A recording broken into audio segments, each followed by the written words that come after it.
E esse momento é a leitura das Escrituras, a leitura da Palavra de Deus, que eu quero ler com você no texto hoje. A leitura de hoje está no livro de João, no capítulo de número 4, a partir do verso 19, que vai dizer assim a Palavra de Deus. Disse-lhe a mulher: Senhor, vejo que és profeta. Nossos pais adoraram neste monte, e vós dizeis que é em Jerusalém o lugar onde se deve adorar? Jesus lhe disse: Mulher, crer-me que a hora vem, em que nem neste monte, nem em Jerusalém adorareis o Pai. Vós adorais o que não sabeis, nós adoramos o que sabemos, porque a salvação vem dos judeus. Mas a hora vem, e agora é, que os verdadeiros adoradores adorarão o Pai em espírito e em verdade, porque o Pai procura tais que assim o adorem. Deus é espírito e importa que os que o adorem em espírito e em verdade. Louvado, bendito, poderoso seja o nome do Eterno. Nós te louvamos, te agradecemos, Senhor. Bom, aqui está uma palavra abençoada, uma palavra quente para o nosso coração nesta manhã. E eu quero falar na nossa meditação de hoje sobre a adoração segundo o plano de Cristo, a adoração segundo a teologia que Cristo nos ensinou, segundo o que Jesus fala sobre o verdadeiro adorador. Bom, então há hoje em dia muitos mal entendidos sobre o que é a adoração na igreja e sobretudo a adoração através da música. De fato, eu me aventuraria a dizer que muito do que hoje em dia se chama de adoração a Deus não é adoração na verdade, mas um simples sensualismo de exaltação provocado pelos chamados artistas cristãos. São pessoas que são verdadeiros artistas na casa de Deus, levando cativo muitas pessoas. Seria bom lembrar à igreja contemporânea as palavras da lei citadas pelo Senhor Jesus quando foi tentado pelo diabo. Ao Senhor, seu Deus, adorarás e só a Ele servirás. Essa foi a resposta do Senhor Jesus lá em Lucas capítulo 4 e versículo 8. Quão importante é a adoração através do canto na Bíblia. É interessante que o apóstolo nos diz que faremos entre nós com salmos, hinos e cânticos espirituais, cantando e louvando ao Senhor em vossos corações. Paulo fala isso lá em Efésios, no capítulo 5, o verso 19. Então, nós vamos para as lições. Adoração segundo o que Cristo nos ensinou. Número 1. Adoração segundo o que Cristo nos ensinou não depende de lugar. Ela não está presa em um determinado lugar. Não.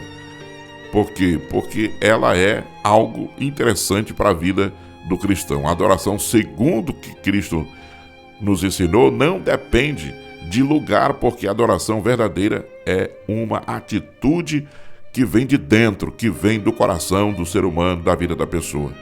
Para o Senhor, mais importante do que o lugar é um coração que seja verdadeiramente um altar de adoração. Para aquela mulher samaritana, a adoração que os samaritanos praticavam era correta, porque no passado seus pais adoraram neste monte. Ela disse a Jesus de uma maneira muito segura: nossos pais adoraram neste monte, é o que relata as Escrituras. Nós diríamos hoje: nós sempre fizemos assim, mas que surpresa para esta mulher.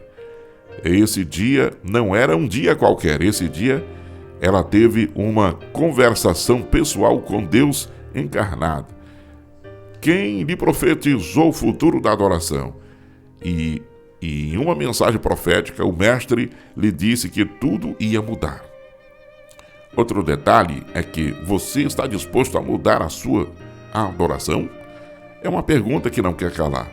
Com isto, não quero dizer que você tem que entrar na cheia, na chamada adoração contemporânea e expulsar a música de nossos louvores, nossos hinários, por exemplo. Não. Com isto, estou dizendo que o Senhor não quer uma adoração que alguém faça por tradição, mas porque verdadeiramente faz para o Senhor, de coração. Este é um ponto teológico muito importante, porque as gerações modernas estão utilizando uma expressão que eles dizem que é verdadeira teologia, dizendo: nós não cantamos do Senhor, mas para o Senhor. Isto soa bem, mas não é a verdade completa.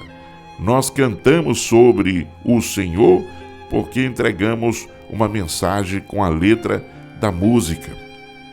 Vamos verificar ainda neste ponto que nós estamos falando sobre adoração segundo o que Cristo nos ensinou. Então, tem outro ponto interessante que vai dizer o seguinte: a adoração segundo a teologia de Cristo não depende de lugar, porque quando se adora de coração não existe simbolismo. Quando a pessoa tem uma conexão direta com Deus, não existe simbolismo nesse sentido. Muitos pensam que a adoração depende de lugar e só adoramos quando estamos na igreja. Logo saímos dos templos e não há diferença entre nós e os pagãos. Na teologia de Cristo, não é assim. O Rei dos Reis e Senhor dos Senhores quer que saibamos que a adoração não depende de nenhum símbolo, não depende de nenhum intermédio. Os montes, as cidades, os tabernáculos, os altares, nem nada que se possa mencionar na palavra de Deus se compara ao lugar da adoração, onde um dia se adoraria. Aquela mulher não sabia, mas em 3 anos, a partir daquele momento, a adoração se concentraria no coração dos homens e mulheres que, em fé e com fé, aceitaria Jesus. Esse profeta com que ela falava, ele merece nossa adoração e merece a nossa atenção, disse Maria lá no livro da Palavra de Deus, nos Evangelhos: a ele escutai. Esse é Jesus, esse é o nosso profeta que veio trazer a palavra poderosa da parte de Deus para o nosso coração. Em segundo lugar, nós vamos ver que a adoração segundo a teologia de Cristo ensinou é inteligente. O que ele nos ensinou é inteligência. Então, tem que ser inteligente no sentido de que é preciso conhecer o Deus a quem adoramos. Quando adoramos a Deus, temos que saber por que o adoramos e quem ele é. Nós não somos fanáticos. O fanatismo, gente, é que faz uma adoração cega, sem saber o que fazer. O fanatismo, ele mata as pessoas. O culto na palavra de Deus, ele nunca é fanático. As pessoas fanáticas, elas querem a morte dos outros. Você sabia disso?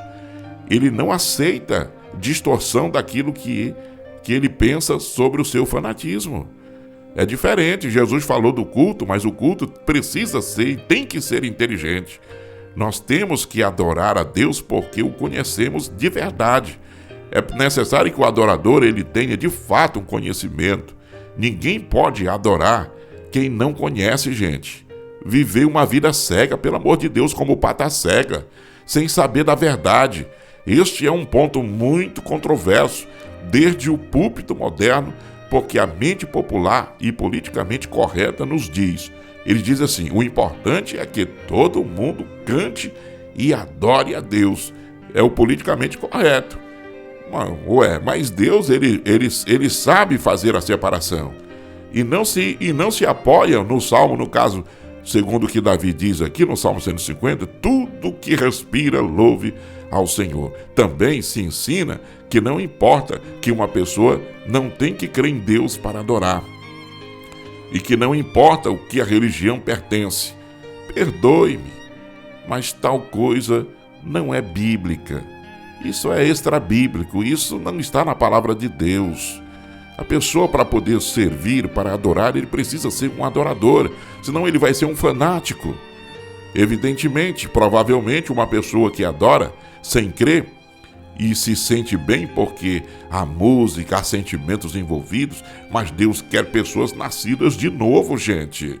Seria bom lembrar o profeta Isaías quando disse as palavras do Senhor. Ele falou assim: porque o Senhor disse, pois que este povo se aproxima de mim, e com a boca e com os lábios me honram, mas o seu coração se afasta para longe de mim, e o seu temor para consigo consiste só em mandamentos de homens em que foi instruído. É o que Isaías, e lá o profeta falou lá no capítulo 29, versículo 13. É interessante que Paulo chegou à cidade de Atenas e encontrou um altar dedicado, Deus desconhecido, é o que a palavra de Deus nos vai dizer. Então, vamos ver um outro detalhe. Tem que ser inteligente porque é um mandamento bíblico que a adoração seja com entendimento. Isso sim é um mandamento bíblico que a adoração precisa ser com entendimento. Quando nós adoramos a Deus com música, devemos fazê-lo inteligentemente. Às vezes, esquecemos quão poderosa é a música e então, quando Satanás entra nas igrejas, você nunca vai ver o diabo atacando por um debate sobre os cultos de adoração e evangelismo. Se acaso, em alguns pequenos pontos, em geral, ele se mete pelas coisas que estão relacionadas com as emoções. É por isso que o apóstolo Paulo disse aos coríntios: cantai com espírito, mas cantarei também com entendimento. Lá em 1 Coríntios, no capítulo 14, versículo 15. Também outra coisa que nós vamos ver, tem que ser inteligente porque é para ensinar a palavra. A Bíblia diz: a palavra de Cristo habite em vós abundantemente em toda a sabedoria, ensinando-vos e admoestando-vos uns aos outros com salmos, com hinos e cânticos espirituais, cantando ao Senhor com a graça em vosso coração. Com isso, nós chegamos ao ponto final aqui do nosso momento de fé, por esse momento maravilhoso que Deus tem nos dado, e eu quero concluir dizendo o seguinte: nossa adoração através da música tem que seguir o modelo da teologia de Cristo, porque nós fomos chamados para anunciar o Senhor. Nós temos aqui um exemplo de Pedro que nos diz que: mas vós sois a geração eleita, o sacerdócio real, a nação santa, o povo adquirido, para que anuncieis as virtudes daquele que vos chamou das trevas para a sua maravilhosa luz. Note a expressão para que anuncieis, colocando nesta passagem, no contexto da vossa mensagem. Perguntamos: como anunciaremos as virtudes daquele que nos chamou se não somos verdadeiros adoradores? Fica aqui a deixa para você poder se perguntar e para você poder mentalmente analisar o que você tem feito na sua vida. És um adorador a Deus? Por isso, eu quero orar pela sua vida, porque eu sei que o Espírito de Deus está conosco nesta manhã para o louvor e a glória do seu poderoso e excelso nome. Quando nós lemos a Bíblia, Deus fala conosco, mas quando nós oramos, nós conversamos com Deus. E nós vamos conversar com Deus agora, através do ato da oração.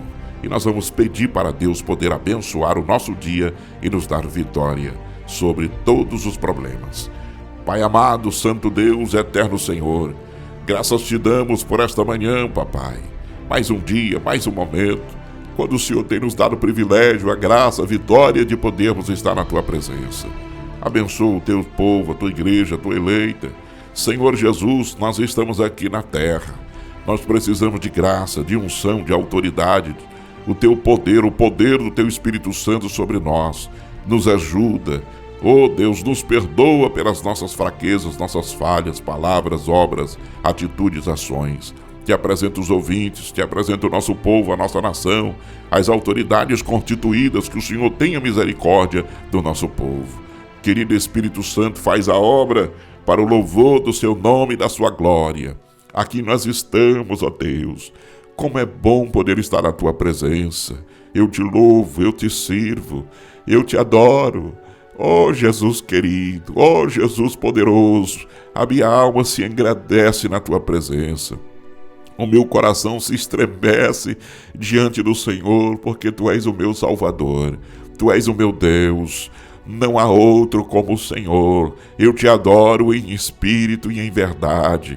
Eu te amo com todas as forças da minha vida. Tu és o meu Senhor, o meu Salvador. Eu te apresento este ouvinte que precisa, Senhor Jesus, de uma cura, que precisa de uma libertação, que precisa de uma bênção, que precisa de uma presença. Se a sua presença não for conosco, nós não iremos.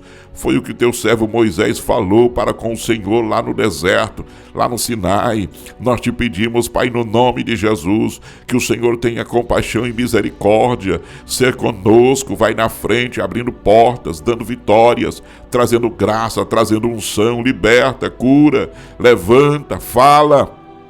Abençoa os ouvintes, meu Deus, abençoa todos os parceiros nossos que estão conosco no projeto e no trabalho. Que a tua bênção seja conosco, Pai. Assim nós te pedimos que o Senhor abençoe e nos dê um dia de paz na tua presença para o louvor e a glória do teu poderoso nome. É o que eu te peço em nome de Jesus. Amém.